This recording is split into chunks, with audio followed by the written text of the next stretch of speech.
Hello all dear student, most welcome. I hope आप सभी अच्छे से होंगे। आज हम जो है सेकंड पार्ट को कंप्लीट कर रहे हैं, that is the Surat municipal corporation assistant engineer का जो पेपर सॉल्यूशन है उसको कंप्लीट करेंगे। ठीक है, यहाँ पर हम जो है पार्ट फर्स्ट में क्वेश्चन नंबर 1 से क्वेश्चन नंबर 15 तक देख चुके हैं। क्वेश्चन नंबर 16 से आज हम आगे कंटिन्यू करने वाले हैं। क्वेश्चन नंबर 16 देखेंगे और हर एक क्वेश्चन को हम कोशिश करेंगे कि डिटेल से डिस्कस करें, so that upcoming exams whatever there is उसमें हमारे पास इन क्वेश्चंस के कंसेप्ट को हम अप्लाई कर पाए और कॉन्फिडेंटली अटेम्प्ट हर क्वेश्चन को करें, ऐसा हमारा टारगेट। देखते हैं क्वेश्चन नंबर 16 से हमारे पास। The question number 16 says that which type of capacitor is used in ceiling fan? Electrolytic capacitor, parallel plate capacitor, with mica dielectric, paper capacitor, any type of capacitor. पहली बात तो ये है कि परमानेंट सीलिंग फैन में किस type की motor use की जाती है। सीलिंग फैन में हम जो है single phase induction motor use, single phase induction motor के हमारे पास कई सारे टाइप है ना। अगर आप देखोगे तो स्प्लिट फेज वाली भी टाइप होती है हमारे पास, और शेडेड पोल दो टाइप की जनरली रहती है। शेडेड पोल इंडक्शन मोटर को बहुत कम एप्लीकेशन में यूज किया जाता है, लाइक टॉयज हो गया, इनका पुअर पावर फैक्टर होता है। लेकिन स्प्लिट फेज इंडक्शन मोटर को हम जो है कई सारी एप्लीकेशन में यूज करते हैं, सिंगल फेज इंडक्शन मोटर। तो वहां पर हमारे पास जो है ये भी चार टाइप के होते हैं: capacitor resistance start motor, capacitor start motor, permanent capacitor motor, capacitor start capacitor run motor. ऐसे चार टाइप के हमारे पास देखने को। सीलिंग फैन में हमारे पास कौन सी मोटर यूज की जाती है? Split phase induction motor, single phase induction motor, उसका परमानेंट कैपेसिटर मोटर, ऐसी टाइप की हमारे पास motor, single phase induction motor use की जाती है। ठीक है, अब कैपेसिटर जो होगा परमानेंटली कनेक्टेड होगा, इसमें हमारे पास जो है दो वाइंडिंग है। किसी भी इंडक्शन मोटर में देखोगे सिंगल फेज वाली में वो सेल्फ स्टार्टिंग होती नहीं है। सेल्फ स्टार्टिंग नहीं होती है तो उसको सेल्फ स्टार्ट बनाने के लिए हम क्या करते हैं, मेन वाइंडिंग के साथ साथ ऑक्सिलरी वाइंडिंग कनेक्ट करते हैं। मेन वाइंडिंग के साथ साथ ऑक्सिलरी वाइंडिंग को कनेक्ट करते हैं। मेन वाइंडिंग से 90 डिग्री पर मैकेनिकली हम ऑक्सिलरी वाइंडिंग को लगाते हैं और ऑक्सिलरी वाइंडिंग की सीरीज में एक कैपेसिटर भी कनेक्ट करते हैं। इंटरनली हमारे पास यहाँ पर एक रोटर होता है।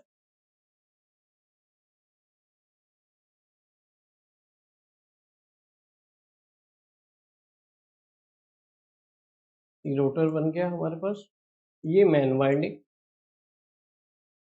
और इधर हमारे पास ऑक्सिलरी। क्लियर है? ऐसा हमें देखते को मिलता है। यहाँ से सिंगल फेज ऐसे सप्लाई होता है। अब ये जो क्वेश्चन पूछा है, ये कैपेसिटर जो कनेक्ट किया, ये किस टाइप का कनेक्ट कर, परमानेंटली कनेक्टेड है, इसका मतलब लॉन्ग ड्यूटी रेटेड होना चाहिए, शॉर्ट ड्यूटी रेटेड नहीं होना चाहिए। लॉन्ग ड्यूटी रेटेड का मतलब ऐसा कैपेसिटर जो लॉन्ग टाइम के लिए ऑपरेट हो सके। तो लॉन्ग ड्यूटी रेटेड जो कैपेसिटर होते हैं जनरली उनकी माइक्रोफैराड वैल्यू, उनकी कैपेसिटेंस वैल्यू जो है कम होती है। शॉर्ट ड्यूटी रेटेड होते हैं उनका माइक्रोफैराड या कैपेसिटेंस वैल्यू हायर होती है। ठीक है, लॉन्ग ड्यूटी रेटेड सेलेक्ट करना है तो जो हाई टाइम के लिए, लॉन्ग टाइम के लिए ऑपरेट कर सके विदाउट एनी डैमेज, तो ऐसा जो रहता है वो हमारे पास पेपर कैपेसिटर। ठीक है, कौन सा कैपेसिटर? Paper capacitor. और इलेक्ट्रोलाइटिक कैपेसिटर भी यूज किया जाता है, लेकिन वो तब यूज किया जाता है जब हमारे पास कैपेसिटर स्टार्ट मोटर हो। केवल स्टार्टिंग कंडीशन में शॉर्ट ड्यूटी के लिए आपको कैपेसिटर चाहिए। ठीक है, ये आपको कंसेप्ट हो गया। इस क्वेश्चन के थ्रू हम जो है बहुत सारे कंसेप्ट को क्लियर करने की कोशिश कर रहे हैं। इसमें एक बात और ध्यान दीजिए, दो क्वेश्चन और बन सकते हैं। दो क्वेश्चन क्या? एक क्वेश्चन ये बन सकता है कि हमारे पास जो है इस इंडक्शन मोटर की डायरेक्शन को रोटेट या रिवर्स कैसे किया जा सकता है, तो उसका आंसर ये दे सकते हो, ऑक्सिलरी वाइंडिंग और या फिर मेन वाइंडिंग के टर्मिनल को रिवर्स। दूसरा क्वेश्चन क्या? दूसरा क्वेश्चन ये कि कैपेसिटर यूज ही क्यों करते हैं? इसीलिए यूज करते हैं कि since single phase induction motor is not self starting, फिर हमें जो है पल्सेटिंग मैग्नेटिक फील्ड की बजाय रोटेटिंग मैग्नेटिक फील्ड चाहिए होता है। तो फिर हम जो है 90 डिग्री पे दोनों वाइंडिंग को मैकेनिकली डिस्प्लेस कर देते हैं। लेकिन 90 डिग्री पे दोनों वाइंडिंग का करंट का भी फेज डिस्प्लेसमेंट होना चाहिए। मेन वाइंडिंग की करंट और स्टार्टिंग वाइंडिंग की करंट, इनके बीच में भी 90 डिग्री का फेज डिस्प्लेसमेंट होना चाहिए। एक्चुअली रोटेटिंग मैग्नेटिक फील्ड की कंडीशन ऐसी है, जैसा मैकेनिकल स्पेस डिस्प्लेसमेंट है वैसा इलेक्ट्रिकल फेज डिस्प्लेसमेंट चाहिए। ठीक है, 90 डिग्री होना चाहिए। तो वो कौन प्रोवाइड करेगा? ऑक्सिलरी वाइंडिंग में कैपेसिटर की करंट लीड करती है, यहाँ पर हमारे पास लैग करेगी। तो दोनों के बीच में 90 डिग्री का हमें मेंटेन करना होता है एंगल। क्लियर है? इसीलिए स्टार्टिंग पर्पज के लिए हम कैपेसिटर को यूज करते हैं। साथ ही साथ स्टार्ट हो गई, उसके बाद भी परमानेंटली कनेक्ट करते हैं, उसका क्या कारण है? उसका कारण ये है, स्टार्ट होने के बाद भी परमानेंटली कनेक्ट करते हैं क्योंकि ये इंडक्शन मोटर है, तो मोस्टली इंडक्टिव फील्ड है, लैगिंग पावर फैक्टर रहेगा, उसको इंप्रूव करने के लिए हम कैपेसिटिव कंपोनेंट परमानेंटली कनेक्ट करते हैं, तो पावर फैक्टर भी इंप्रूव हो जाता है। दोनों काम हो जाते हैं, स्टार्टिंग में हमें जो है स्टार्टिंग टॉर्क मिल जाता है और मोटर स्टार्ट हो जाती है, रनिंग में पावर फैक्टर इंप्रूव हो जाता है। नेक्स्ट क्वेश्चन देखिए।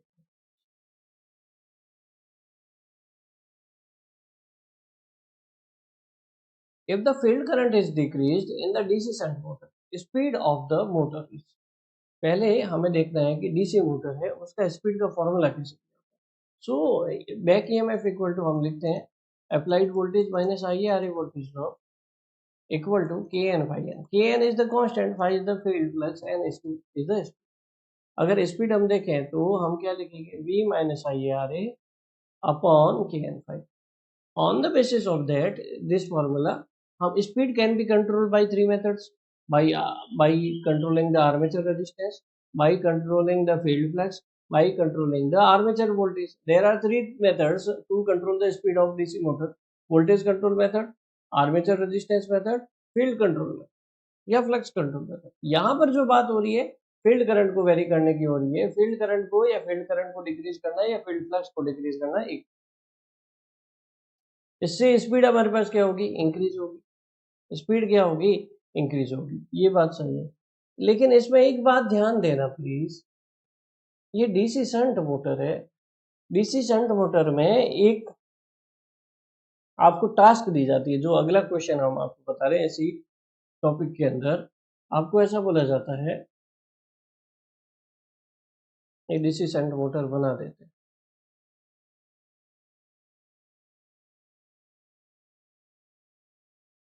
ये आर्मेचर वाइंडिंग, ये बैक ईएमएफ, आरए रेजिस्टेंस, इधर आरएफ फील्ड वाइंडिंग रेजिस्टेंस, इधर शंट करंट या फील्ड वाइंडिंग करंट, एक ही बात होगी। इधर आर्मेचर वाइंडिंग करंट, इधर लोड करंट आ रही है, ये supply voltage.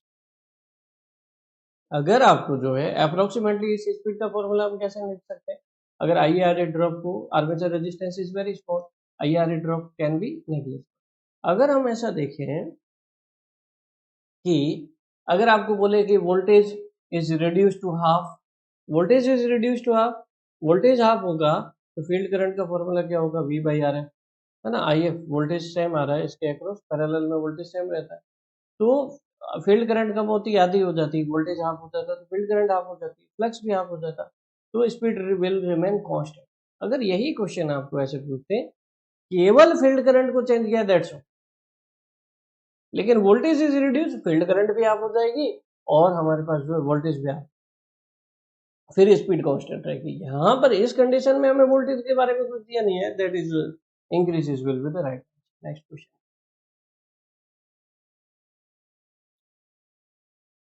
What is the condition to develop maximum power in the DC series motor?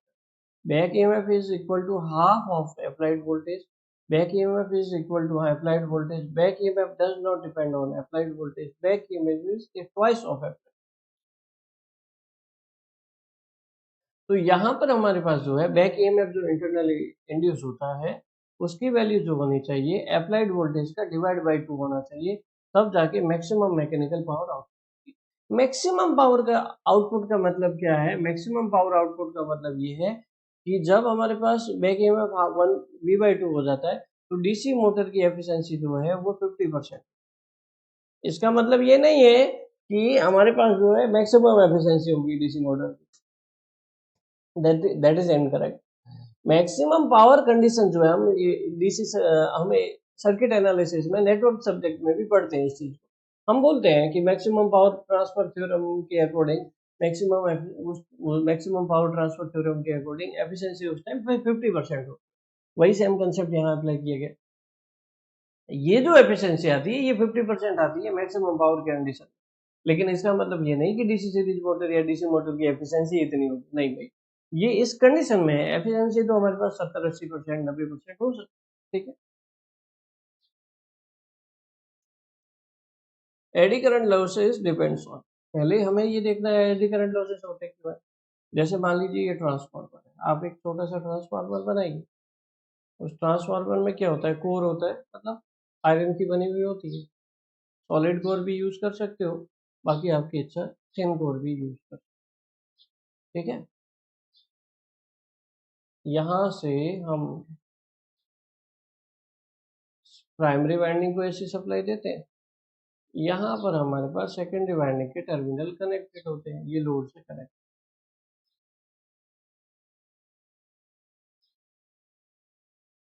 ये जो फ्लक्स है प्राइमरी वाइंडिंग को जब एसी सप्लाई देते हैं तो फ्लक्स जो है कोर के थ्रू पास होता हुआ सेकेंडरी वाइंडिंग से लिंक करता है और सेकेंडरी वाइंडिंग में ईएमएफ इंड्यूस करता है। ये जब फ्लक्स कोर से जाता है तो कोर मना थोड़ी करेगा, अरे भाई साहब मुझसे लिंक मत होना, केवल सेकेंडरी वाइंडिंग से लिंक होना है, उससे लिंक। प्राइमरी वाइंडिंग का इंड्यूस्ड फ्लक्स सेकेंडरी वाइंडिंग से लिंक करेगा या बीच में आयरन पाथ को छोड़ देगा, उससे भी लिंक होगा। जब भी कोई फ्लक्स लिंक होता है तो उसमें इंड्यूस होती है, ईएमएफ होता है, इंड्यूस ईएमएफ आता है, तो उस पाथ में करंट फ्लो होने लगती है, क्योंकि ये तो हमारे पास सॉलिड पाथ कंप्लीट हो गया, आयरन का पाथ सर्किट कंप्लीट है तो करंट फ्लो होगी। These current are known as eddy current. अब ये कोई भी करंट फ्लो हो रही है तो बिना एनर्जी के तो दुनिया में कोई काम नहीं होता, बहुत सीधी सी बात है। फ्लक्स लिंक हुआ ईएमएफ, करंट फ्लो हुई तो लॉस होगी, लॉस होगी तो हीट होगी, तो कोर ट्रांसफार्मर की गर्म हो जाती है, उसके कारण ये एडी करंट फ्लो। इस एडी करंट को फ्लो होने से रोकने के लिए क्या तरीका है, तरीका यही है कि ये जो सॉलिड कोर है उसके बीच में जो है thin thin laminate, thin thin plates लगा दो। इन थिन प्लेट्स के बीच में जो है आप क्या करो, इन थिन प्लेट्स के बीच में जो है आप वार्निश या इंसुलेशन भर, यहाँ पर बीच में हम जो इंसुलेशन भरते थे, ताकि जो है करंट जो है उसके पाथ में रेजिस्टेंस बढ़ जाए और करंट फ्लो ही नहीं हो पाए। जब कोई कॉज ही नहीं होगा तो फिर हमारे पास रिजल्ट कैसे निकलेगा, एडी करंट लॉसेस कम हो जाता है। तो एडी करंट लॉसेस का फॉर्मूला जो गिवन होता है K dash F square BM square thickness square, frequency के स्क्वायर के directly proportional, thickness of lamination के स्क्वायर के डायरेक्टली प्रोपोर्शनल, फ्लक्स डेंसिटी के स्क्वायर के directly proportional. So all of the above D will be the right answer. Next question, what is the maximum value of torque angle in electrical degrees for synchronous motor? Maximum value of torque angle for which conditions, torque condition, ठीक है। तो हमारे पास motor के लिए जो power output होता है, अगर आर्मेचर रेजिस्टेंस नेग्लिजिबल माने तो ये होता है E V upon X S sine theta, और पावर इक्वल टू होता है omega T. Synchronous speed omega S speed पे घूमता है, तो टॉर्क इक्वल टू क्या होगा, power output upon E V omega S X S sine, ठीक है। अब हमें इस टॉर्क को मैक्सिमम करना है, तो डेल्टा की वैल्यू क्या क्या हो सकती है, डेल्टा की value, delta can be varied from 0 to 180 degree, ठीक है। तो इसमें कौन सी वैल्यू रखेंगे साइन की वैल्यू मैक्सिमम आ जाए, डेल्टा की वैल्यू 90 सेलेक्ट करेंगे तो साइन की वैल्यू मैक्सिमम आएगी, sine 90 that is the one से ज्यादा कुछ हो नहीं सकता, that will be the EV upon omega S access maximum torque की वैल्यू देखने को, ठीक है। 90 डिग्री आपको टॉर्क एंगल सेलेक्ट, इसी एंगल को जो है, इसी डेल्टा को पावर से रिलेट करते हैं तो इसको पावर एंगल भी बोलते हैं, लोड एंगल भी बोलते हैं, कई सारे एंगल से जाते हैं, ठीक है। नेक्स्ट क्वेश्चन है, the net induce EMF of an alternator does not depends upon which one of the following parameter.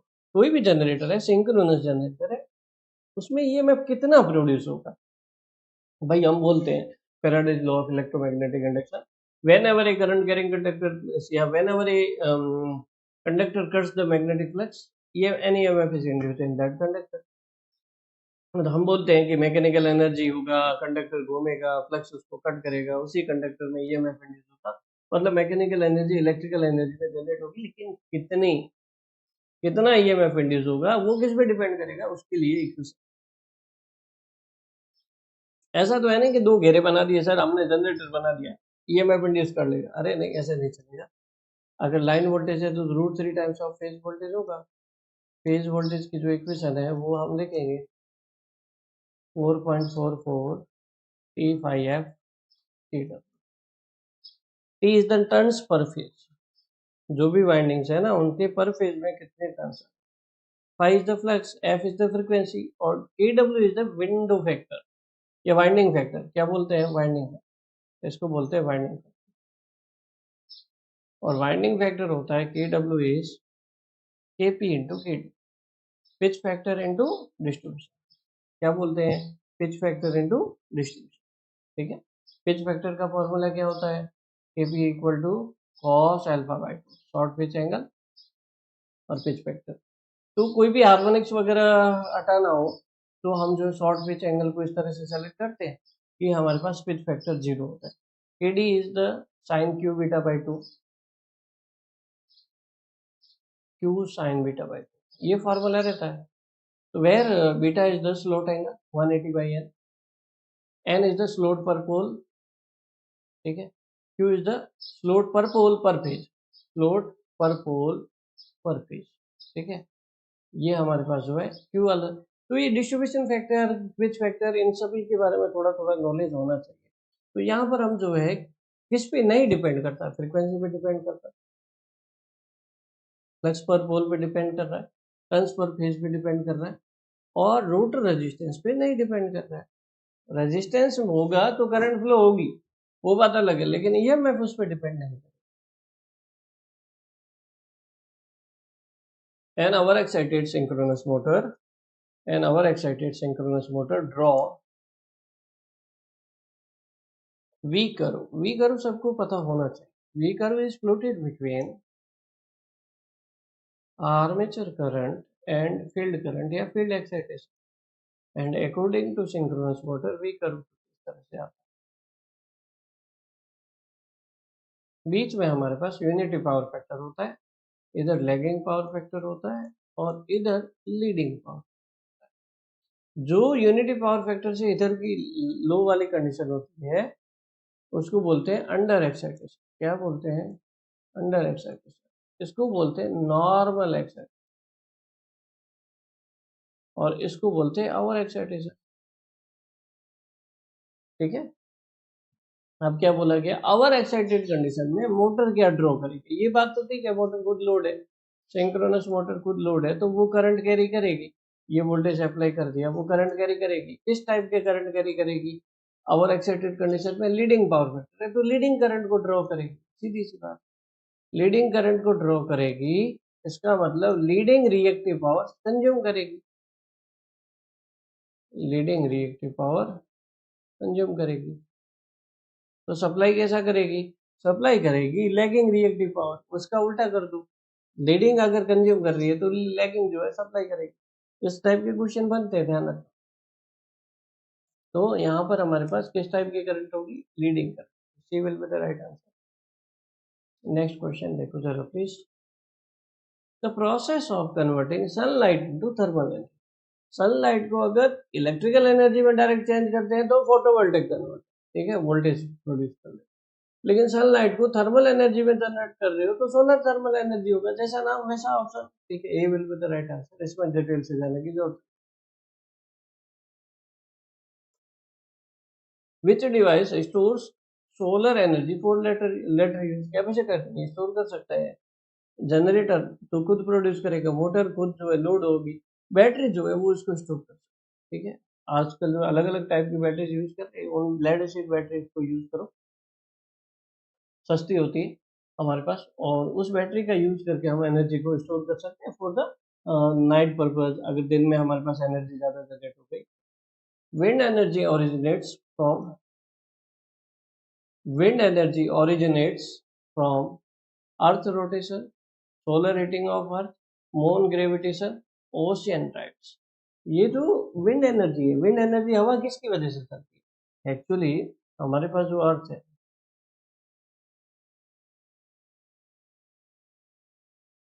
थोड़ा प्रॉपर नहीं बना है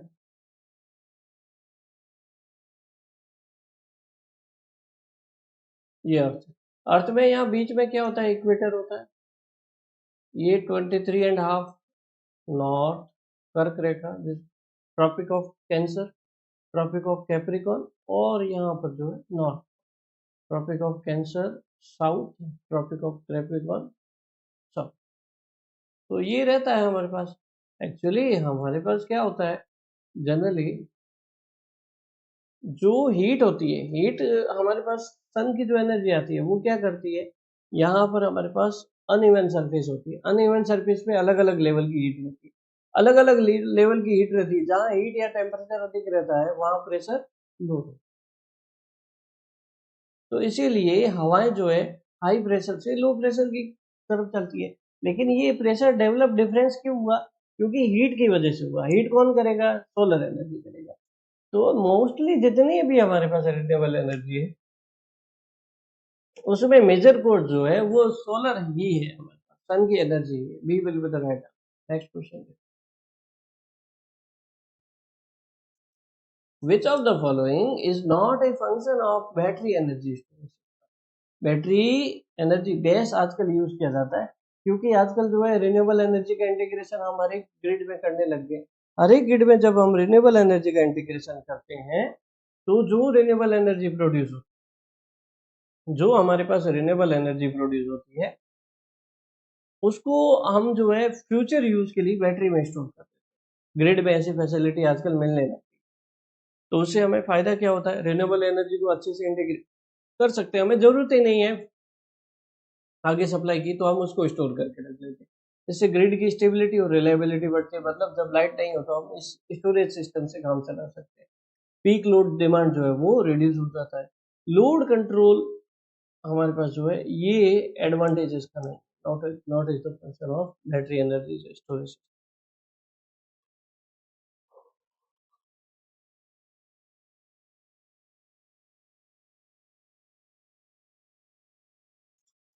Which of the following is not an advantage of battery energy storage system?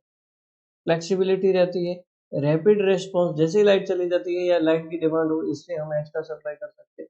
Energy independence, मतलब हम depend ही नहीं करते energy पे कि किसी और को और प्रोड्यूस करना होगा, हमने स्टोर करके रखा है बाद में यूज कर लो। लेकिन इसकी कॉस्टिंग बहुत ज्यादा होती है, ठीक है, ये इसका डिसएडवांटेज है क्योंकि बैटरी इतनी सारी लगाना एक डिफिकल्ट टास्क। नेक्स्ट देखो जरा please, waste with the high heating value is desirable. Waste जो है हाई हीटिंग वैल्यू वाले वो किसके लिए डिजायरेबल, कंपोजिटिंग के लिए, लैंड फिलिंग के लिए, diffuse derive fuel production, mechanical biological treat. देखो इसमें क्या करते हैं हम, ऐसे मटेरियल का यूज करते हैं जो रिफ्यूज हो। रिफ्यूज मतलब लाइक प्लास्टिक वेस्ट हो गया या फिर टेक्सटाइल वेस्ट हो गया, पेपर हो गया, इन सब में जो है हमारे पास calorific value, high heating value मतलब एनर्जी लेवल ज्यादा होता है। तो हम जो है ऐसे मटेरियल का यूज, ऐसे मटेरियल का यूज करके हम ज्यादा एनर्जी को प्रोड्यूस कर सकते हैं। C will be the right answer. Next question है, what is the typical efficiency range for electricity generation in modern waste to energy policy या waste to energy plants? Generally ये जो वेस्टेज होता है उसमें मॉइस्चर कंटेंट रहता है और जरूरी नहीं कि सारे जो है वो हाई कैलोरीफिक वैल्यू वाले हो, हाई हीटिंग वाले हो। इसलिए इनका जो परसेंटेज एफिशिएंसी होता है वो 14 to 25% के बीच में रहता है, ठीक है। Which of the following is an instrument transformer? R voltage transformer, current transformer, potential transformer, both B H, which will be the right? Actually instrument transformer का मतलब क्या, ऐसे ट्रांसफार्मर जो इंस्ट्रूमेंट की तरह यूज की जाती फॉर द मेजरमेंट पर्पज, उनको बोलते हैं हम इंस्ट्रूमेंट ट्रांसफार्मर। क्या मेजरमेंट करना है हमें, हमें मेजरमेंट करना है एक्चुअली जब हमारे पास ट्रांसमिशन लाइन होती है, प्राइमरी जो ट्रांसमिशन लाइन होती है वो 400 केवी की लाइन होती है, 132 केवी की लाइन होती है, 220 केवी की लाइन होती है, 765 केवी की लाइन होती है। इस वोल्टेज को मेजर कौन करेगा, ऐसे तो कोई हमारे पास सूर्यवीर वोल्ट मीटर बने नहीं है। तो हम क्या करते हैं 400 केवी को स्टेप डाउन कर लेते हैं। हम बोलते हैं कि इसको जो है हम एक ट्रांसफार्मर लगाते हैं जो इसको जो है 1000 गुना कम कर देगा, 1000 ऑब्लिक, या फिर जो है इसको 2000 टाइम कम कर देगा, 2000 ऑब्लिक 1। 2000 ऑब्लिक 1 इसका मतलब ये जो है ये 200 वोल्ट में चलेगा। 200 वोल्ट एक छोटा सा वोल्टेज लेवल है, इसको इजीली जो है मेजर किया जा सकता है किसी वोल्ट मीटर से, ठीक है। तो इस तरीके से हम जो है बीच में क्या लगाते हैं, आईटी, इंस्ट्रूमेंट ट्रांसफार्मर। जैसे वोल्टेज ट्रांसफार्मर लगा दिया, करंट ट्रांसफार्मर, करंट को स्टेप डाउन करना है तो करंट ट्रांसफार्मर, वोल्टेज को स्टेप डाउन करना है तो वोल्टेज ट्रांसफार्मर। ये हम लगाते हैं और फिर उससे वोल्टमीटर और अमीटर कनेक्ट करके हम मेजर कर लेते हैं। 200 वोल्ट आया तो हमें पता है कि हमने इसको 2000 गुना कम किया, तो उसको 2000 से मल्टीप्लाई कर दो, एग्जैक्ट वैल्यू आ जाएगी। उसी तरह सीटी में भी यही होता है। सीटी में भी हम जो है मान लीजिए आपको बहुत ज़्यादा करंट है, 100 किलो एम्पियर की करंट है, उसको आप जो है 1000 गुना कम करना चाहते हैं 100 एम्पियर तक, तो फिर अमीटर का यूज़ करके हम उसको मेजर कर सकते हैं। ठीक है, हालांकि अमीटर और वोल्टमीटर का इनका रेंज एक्सटेंशन होता है। अब मान लीजिए अमीटर है तो उसका खुद का इंटरनल रेजिस्टेंस आर एम है, हम जो है शंट रेजिस्टेंस उसके पैरेलल में कनेक्ट करके जो लोड करंट है उसको डाइवर्ट करके सीधा लोड को भेज देते। ठीक है, शंट रेजिस्टेंस की वैल्यू को कम, शंट रेजिस्टेंस की वैल्यू को कम करके उसकी वैल्यू होती है R M upon M minus one, इसकी वैल्यू को कम करके हम जो है हम अमीटर को सेफ रख सकते हैं। उसी तरह से range of extension of range of ammeter can be obtained by the connecting shunt resistance of low resistance value. ये देखो ये statement as it is exam में पूछे जाते हैं, ध्यान रखना। हम जो वर्ड बोल रहे हैं उसको try to capture these things, आपके एज इट इज क्वेश्चंस वैसे बोलो। ठीक है, इन पॉइंट को ध्यान रखो, समझने की कोशिश करो कंसेप्ट। एक भी वर्ड हम इधर उधर का नहीं बोलेंगे, है ना। देखो कोर्स ज्वाइन कर लो, वो कर लो, that are the different things. If you find our content quality level, वो ऑटोमेटिकली हो जाए, उससे कोई फर्क नहीं पड़ने वाला। ठीक है, आजकल सारे इंजीनियर समझदार है। अब देखो जरा प्लीज, अब अगर वोल्ट मीटर है तो हमारे पास जो है आर सीरीज, वोल्ट मीटर का रेंज एक्सटेंशन करने के लिए हमें सीरीज रेजिस्टेंस लगाना पड़ता है, high value, high resistance value, voltmeter resistance into M minus one. ये एम क्या है, मल्टीप्लायर फैक्टर है ना, कितने टाइम बढ़ाना है आपको रेंज। तो हम रेंज बढ़ा सकते हैं लेकिन इतनी हाई किलोवोल्ट रेंज पे हम जो नहीं यूज करते, इसीलिए हम जो है मेजरमेंट पर्पज के लिए इंस्ट्रूमेंट ट्रांसफार्मर यूज करते हैं। दूसरा इनका क्या है, हम जो है ट्रांसमिशन लाइन में सीटीपीटी का यूज करके रिले को भी सिग्नल दे सकते हैं। मीटर को सिग्नल दिया ना, यहाँ पे रिले को सिग्नल दे दो। रिले में अगर प्री डिफाइंड करंट से ज्यादा करंट हो गई तो रिले जो है सेंस कर लेगी, रिले सेंस करके सर्किट ब्रेकर को सिग्नल दे देगी। तो इस तरह से सर्किट ब्रेकर फॉल्ट की कंडीशन में सर्किट को प्रोटेक्ट कर लेगा। तो प्रोटेक्शन पर्पज के लिए भी ये यूज होती है। तो so there are two use of instrument transformer, that is the measurement and second is the protection. Both B and C will be the right answer, CT and P. So it is the end of today's session. We will meet on tomorrow. अगले session में फिर 15 questions करेंगे। छोटे छोटे session इसलिए रख रहे हैं क्योंकि टाइम मैनेजमेंट नहीं हो रहा है, बहुत सारे बैच है, उनको अलग अलग टाइम डिवोट करना पड़ रहा है। तो आपका भी कंटिन्यू हो जाए, कंसेप्ट क्लियरिटी हो जाए। नेक्स्ट सेशन में मिलेंगे। Till then thank you so much, फिर मिलते हैं।